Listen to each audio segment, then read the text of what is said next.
Hello, everyone. Welcome to Changing the Game. Today, I have a very special guest, Jemma Greene, and I'm going to introduce her, and then we go for a conversation. So, welcome to the show, Jemma. Fantastic. Thank you for having me. Yeah, so it's a pleasure. So, oh look, I have a little bit of a formal bio here to go through. Let's take a look at who you are. So, Jemma Jemma works with government, right? So has been working with government for the last 5 years. She's passionate about adding value to the government, particularly in the innovation area. Innovation is what Jemma is about. So hence, I think you'll be a very good guest for the Changing the Game. In the last 5 years in government, she worked for local government initially as a chief innovation officer. And then more recently, she's an executive director of transformation with the South Metropolitan Health Services. So she's with WA Health Department.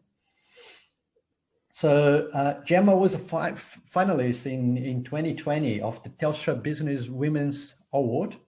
So congratulations on that. Thank you.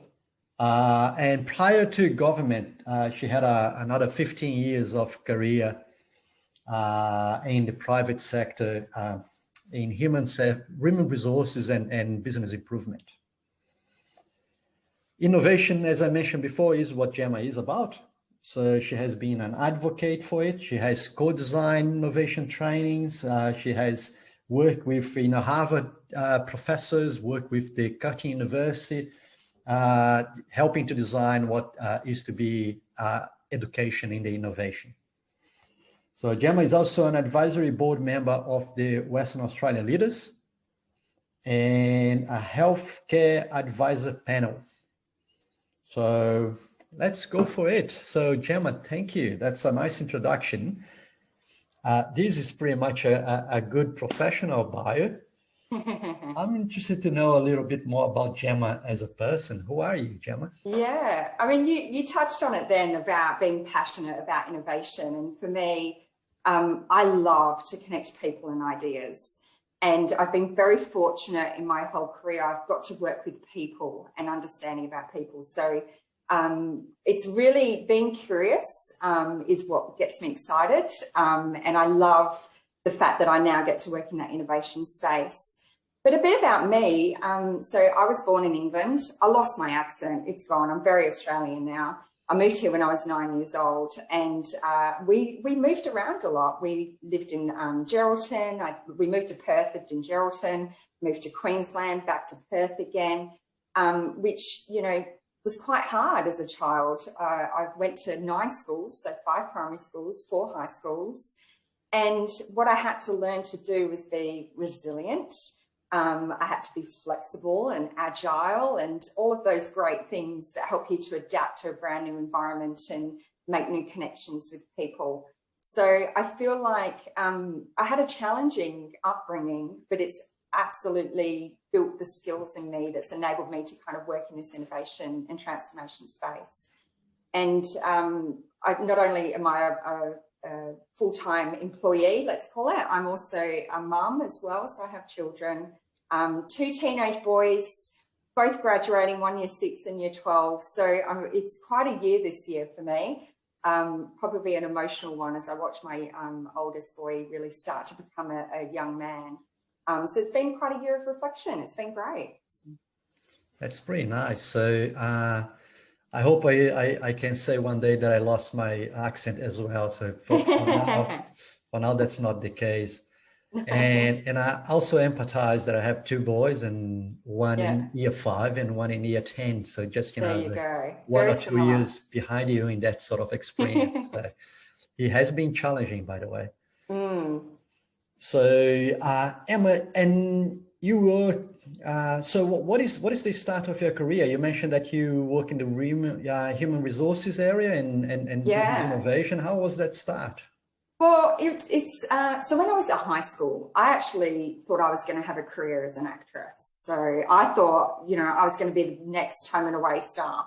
I had no clue what I wanted to do, and I ended up starting a teaching degree and went, oh, this is not for me. I did a year of it, did some prac work, and went, I'm not sure I can handle the children. So I actually worked in retail for a number of years, and I learned how to run a business. I learned how to understand rosters and how to manage people. And then I started getting into training, and then I started working across some different stores to kind of help get efficiencies out of the different departments and store areas. And I thought, you know what, I actually really love this space. So when my oldest was a baby, I went back to university as a mature age student. I was working, raising children, and also studied. I did a degree in business, but majored in human resources. And I really, I think the trigger for me is I was working in that retail environment and looking to progress through a leadership program. And I was told I couldn't because I was pregnant at the time. And now, I mean, you just can't get away with that kind of conversation in today's day and age, but it really empowered me to say, do you know what, I'm not going to let that happen to me again. I'm going to, if I want to be ambitious and driven, whether I'm a mother or not, I'm going to do it. So I went and studied around human resources. It took me 6.5 years, but I managed to find some jobs in the human resource area. And so I got to not only study, but also take that study and apply it in a real day environment. So I was really fortunate. I kind of worked my way through a number of organizations, really because I kept progressing. I get bored easily, so I have to be entertained and kind of move into the next challenging space. So kind of worked through different industries as well. And I think that's the beauty of human resources, is it's very transferable. You can go from, for me, manufacturing, construction, to mining, to government. And so I ended up kind of moving into the government space, you know, thinking, oh, what's this all about, and how is it different from this commercialized environment I've been working in for a long time? But it's definitely stemmed from wanting to make sure that people could develop and grow. That's really where why I worked in the HR space. And I wanted to make sure that systems and processes supported inclusion and equality and diversity as well. So, Jemma, is an interesting thing in your story when I hear the way you're telling it is that you did mention at the beginning that you had some adversity as a child, some challenges when you were young, but then you're telling your professional story. You're extremely positive in telling this story, like, you know, despite any uncertainty, you always you seems to have a big self-confidence. You're going for it, and you're going for the next one, and changing jobs and doing this and that. So is that accurate to say that you have a high confidence or high self-confidence? And look, I fake it till I make it. So you know, you have to have a level of confidence in who you are and what you're about. But I haven't always had that confidence. I'm just very passionate. I'm a very achievement focused person. I like to deliver outcomes. And so that kind of has kicked off my success, let's call it. But I think I have my moments of not feeling, I have imposter syndrome, especially when I moved into the innovation space. I mean, I was the first Chief Innovation Officer in local government in Western Australia. My boss wanted to give me a position description with a light bulb on it. He was just like, just go for it. And I was like, well, what do I do then? So, you know, I had to really work through understanding what my value was. And I spent a lot of time, this is a good 4 years ago now, really focusing on what is it I bring and what are my strengths. So now I can articulate that. I might come across as very confident. I haven't always been. But I love achieving, and I am all about what's best for an organisation and its people. So I think that that's kind of helped to kind of drive my career forward. That's very interesting to hear. So I'm curious about that step when you actually move into government. You mentioned that you had 15 years of experience, and then, you know, moving into government. We know that government's a different work environment, so it has its own challenges and opportunities. So what has driven you to go that way? So you mentioned about a female leader that actually gave you that job. So what's her role in that? Yeah, why did I move into government? Look, I was 15 years in HR, can be draining. You're dealing with performance management issues, industrial relations. I've been in and out of Fair Work Commission representing organisations around disputes, dealing with unions. I felt that HR had gone from being about people growth and development and culture into one that was around compliance and ensuring that we, were always doing the right thing, but that really restrained me. And I've always had this creative side in me. So I took the opportunity to join government, one, because I wanted to see how transferable my skills were, but also to give me some space to decide, is HR where I want to be? And is this what I want to do? So I took a pay cut. I took a backward step. I chose to join local government because they offered a 9-day fortnight. I thought, great, an extra day I can spend with my children. I was looking at doing some extra study then as well.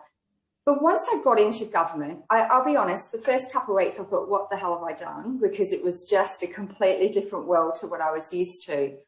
But the power of working in government is that we're there to serve our community and our citizens.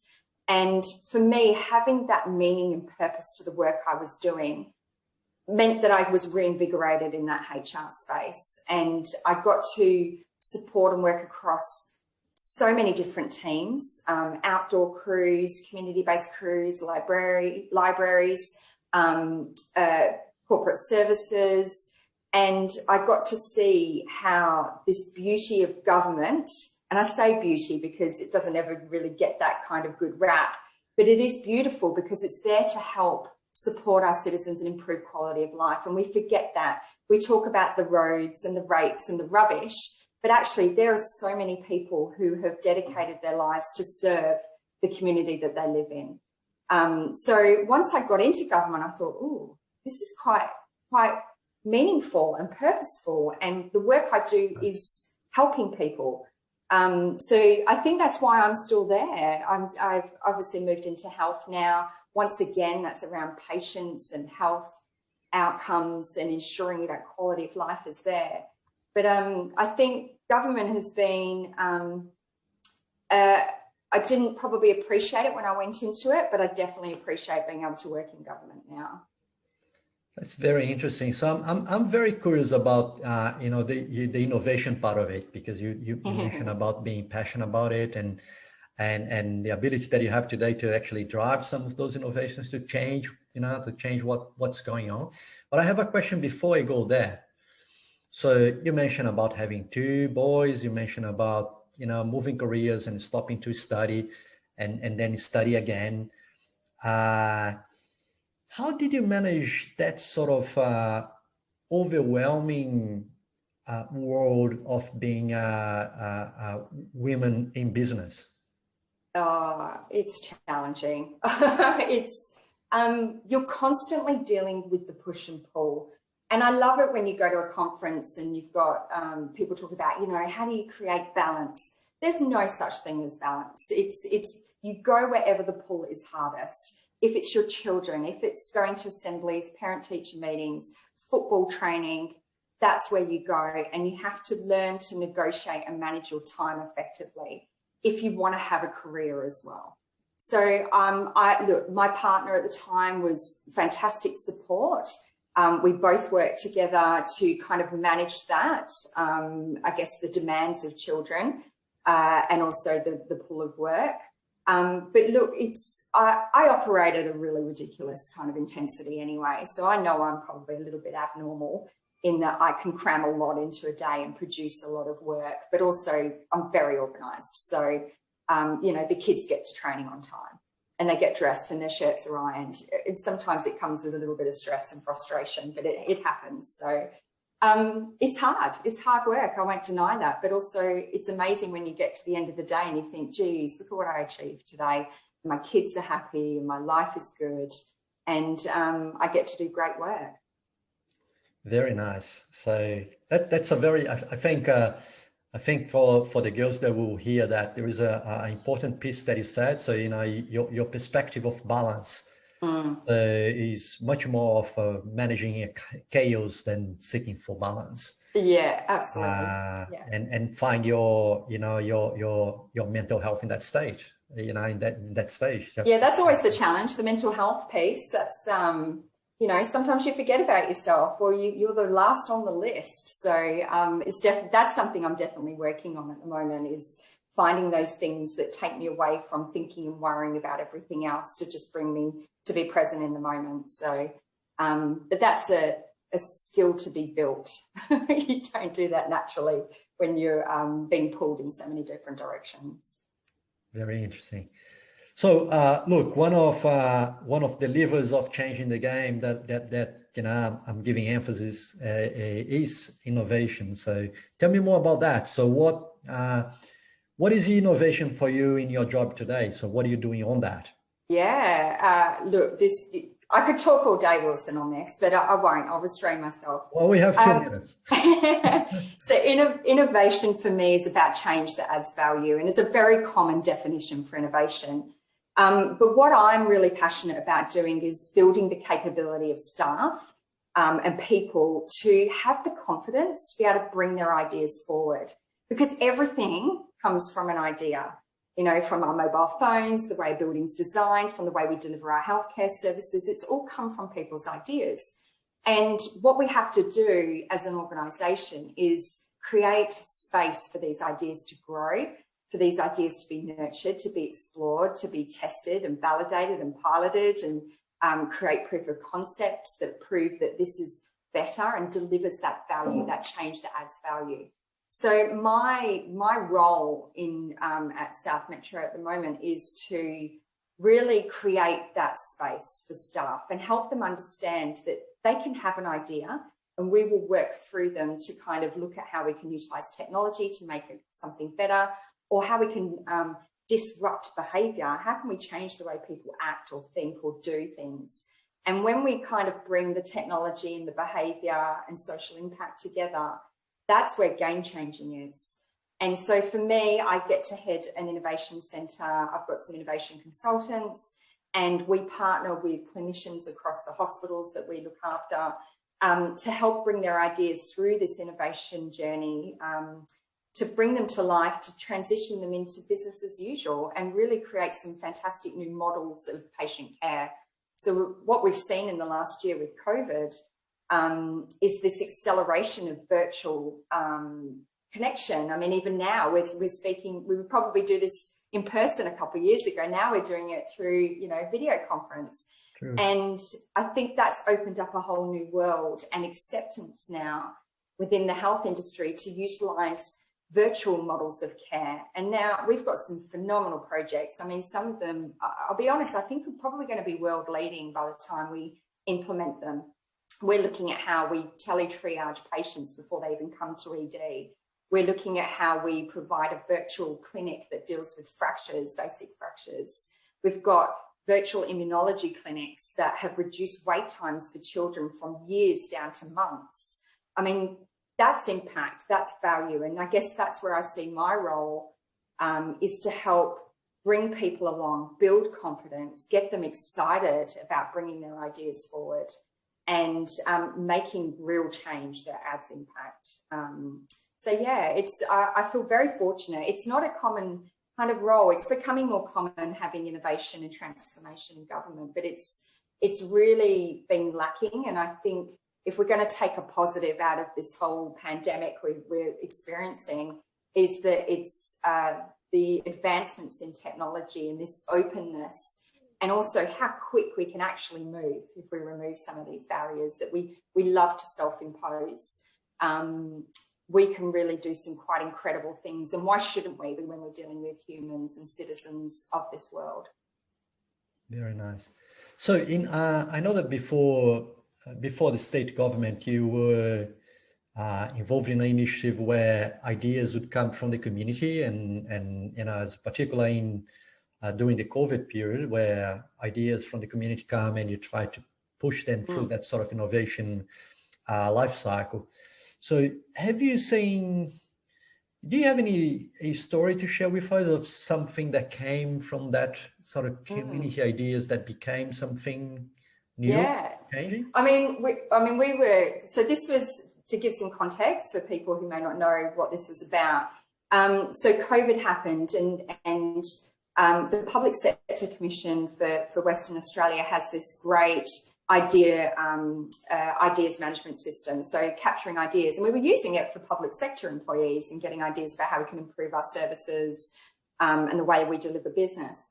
And myself and Professor Fiona Wood had a chat about, well, wouldn't it be great if we could turn this system into a community-facing platform? At that time, people really unsettled. They wanted to do something. We had businesses converting, from their traditional delivery of products and services into now making masks or hand sanitizer.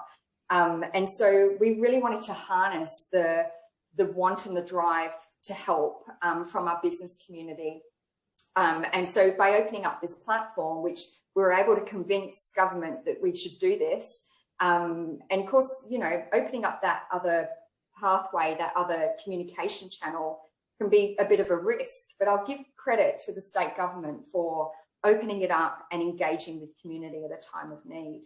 So Fiona and I worked with a number of, that we called every favour we could at this time, because and including yourself, Wilson, Casado were fantastic in supporting us with this initiative.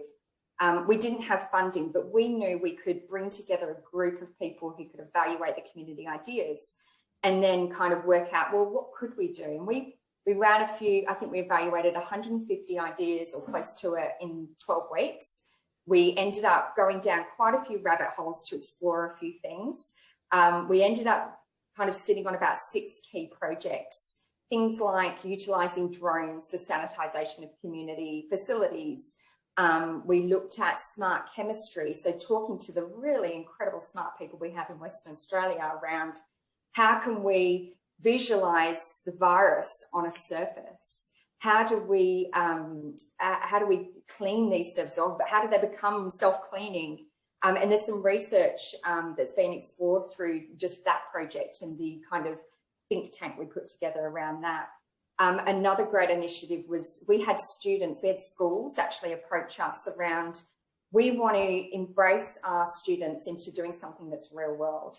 And how can we utilise design thinking with the students to help come up with something that solves a problem for you in health? So Fiona took a bunch of students on a Zoom tour of our operating theatres at Fiona Stanley Hospital, and they got to ask lots of questions. And then over a period of a number of weeks, we had about 700 students sign up and quite a number of schools in regional areas as well. And they worked on developing ideas that then they pitched at a bigger pitch event that was held at one of the schools. And being able to see students as young as year 7 through to year 12 embraced in innovation, excited about the fact that they could work on developing ideas that could have real impact was so rewarding. And that program, that whole, it's called STEM for Innovation. That program is being redone again this year. So that's carrying on. Look, we've got so many things that we've been working on, and it's just really exciting to see when you do engage community. But also, I was working in local government, Fiona was in state government, and we also had strong support from RAC in terms of having an industry kind of representative and an ideas board of incredible people from all different industries and innovation space. The collaboration to bring new thinking and new action into Western Australia has excited me even more. I'm trying to contain myself here, Wilson. I get very excited about innovation, but it was really, I guess, rewarding to see, and also demonstrated how powerful it can actually be if you link the different tiers of government together with industry and community.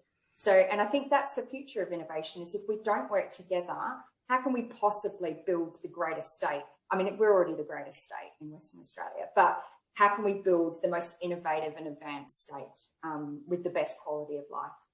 It's very, very inspiring. So I think this will be worth another episode of the show if you few years down the track and see always the up for outcomes of that.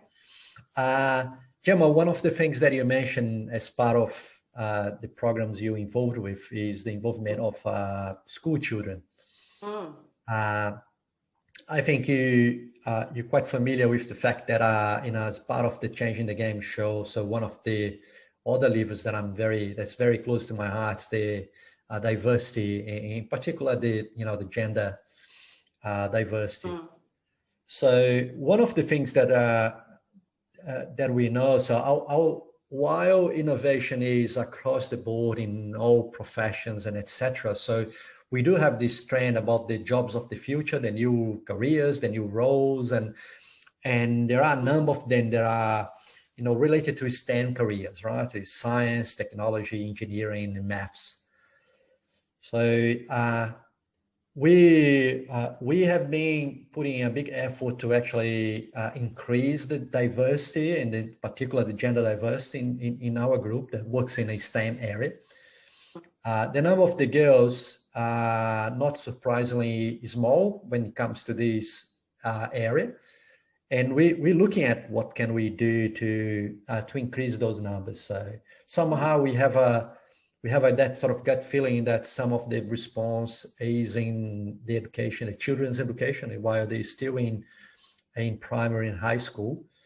Mm. So I think it's a question that I have for you, that may be a final question for this chat, unfortunately, is what is your opinion or suggestion or tip in terms of how can we inspire the girls to come along in this journey of digital and innovation? Yeah. This comes down to a couple of things. One is there's a responsibility by all organisations, government, non-government, to understand that we need to connect with the younger generation coming through. We actually need to get up to speed with the way that they talk and the way that they connect. So if we're just talking to them in our traditional government language, they're not interested. They're not. So unless we speak the language, we will never inspire them to kind of come through and choose the careers that we need.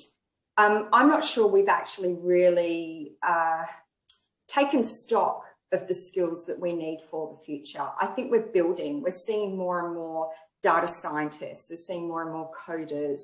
We're seeing those skills start to be built up capability-wise in government departments.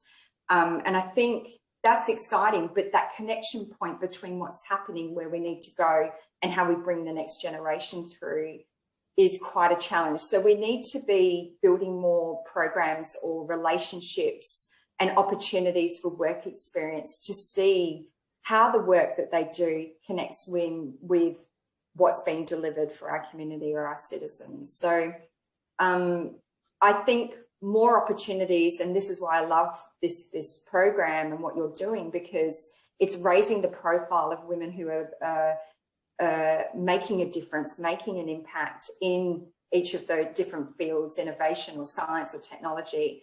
And the more that we can get the stories out there, the more that we can connect with younger generations, hopefully they'll be inspired to want to follow our footpath and kind of join in. But unless we have the systems in place to enable that path, those pathways, we will always struggle to kind of bring young women along for that journey. So I think the more that we kind of get into schools, the more that we promote what's happening, the more fabulous programs like She Codes that are out there that really give an opportunity for women to, and young women to kind of experience or think, oh, can I do this? The better. And so we just need to do more and more and focus on that. And I think, as I said at the start, the responsibility that we have as organisations, but also as female leaders coming through, I think it's important that we continue that message and continue to mentor and coach young women coming through or students coming through. I'm a very strong advocate of internships and graduate programs. We sponsor a lot through our innovation centre. So it's very dear to my heart to see more women in this space. Very nice. Thank you for that, Jemma. So look, we're already 30 minutes in, you know. That went quick. When the conversation is good, it just flies, doesn't it? It does. So, look, Gemma, I think I have to say that to you. So since I met you a few years ago, so I have seen your face out there everywhere, pushing the things that you believe in, innovation. When you say that's a passion, I don't think you just say it. You walk that talk. So we can look at you building that profile and make that, the brand and the platform for, particular for women to see and to check what's possible. So I think on behalf of everyone, so we need to thank you for being like a champion in changing the game that we have. Thank you. I appreciate your accepting the invitation. This conversation was nice. Yeah, it was great. Thank you for letting me have the opportunity to join in the conversation with you. So that was a pleasure. Thank you. Thank you. Thank you, everybody that listened to this. So that was Jemma Greene. And until the next episode of Changing the Game.